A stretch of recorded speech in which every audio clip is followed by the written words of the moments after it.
તો કચ્છમાં ભારે વરસાદ અને ભારે વરસાદને કારણે હવે મુશ્કેલીઓ વધી રહી છે. ડુમરા નદી પાસેના કોઝવે પર એસટી બસ ફસાઈ હતી. એસટી બસ બંધ પડી જતા મુસાફરોના જીવ એ તાળવે ચોંટ્યા હતા, કારણ કે આસપાસ તો પાણીનો તેજ પ્રવાહ હતો. ત્યારે સ્થાનિકો રાહત અને બચાવની કામગીરી સ્થાનિકોએ હાથ ધરી હતી અને મુસાફરોની બહારે આવ્યા હતા અને તેમને બચાવી લેવામાં આવ્યા છે.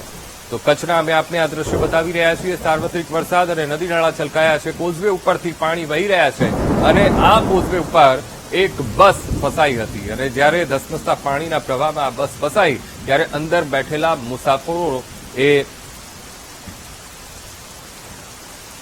તો આજ મુદ્દે સંવાદદાતા ભરતસિંહ ફોનલાઈન પર જોડાઈ ગયા છે. ભરતસિંહ, કચ્છના એક દ્રશ્યો સામે આવ્યા છે જેમાં કોઝવે ઉપર એક બસ ફસાઈ. સ્થાનિકો તેમની વારે આવ્યા અને તેમને બચાવી લેવાયા. શું સ્થિતિ ભરતસિંહ?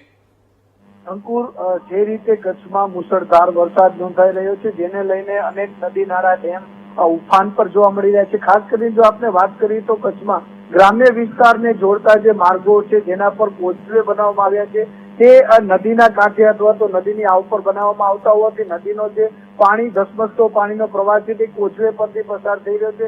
આ જ પ્રકારનું એક કોઝવે માંડવી તાલુકા અને અબડાસાની વચ્ચે આવેલા ડુમરા ગામ પાસે આવેલું કોઝવે, જેના પરથી પસાર થતી એસટી બસ છે તે કોઝવે પર ધસમસતા પાણીના પ્રવાહ વચ્ચે બંધ પડી જતા તેમાં સવાર જે પ્રવાસીઓ હતા તેમના જીવ પણ તાળવે ચાટ્યા હતા. એટલે એકાએક જે રીતે એસટી બસ કોઝવે પરથી પાણીમાંથી પસાર થતી વખતે બંધ થઈ જતા તે ત્યાં ફસાઈ હતી. હાલ તો ડુમરા ગામ સહિત આસપાસના સ્થાનિક લોકોએ તમામ જે બસમાં મુસાફરો સવાર હતા તેમને બહાર કાઢી રેસ્ક્યુ કરવા માટેના પ્રયત્નો હાથ ધરાયા છે. તે ઉપરાંત એસટી બસને પણ સામે પર કાંઠે લઈ જવા માટેના પ્રયત્નો હાથ ધરાયા છે. પરંતુ આ રીતના દ્રશ્યો એક બાદ એક કચ્છમાં સામે આવી રહ્યા છે. જી અંકુર.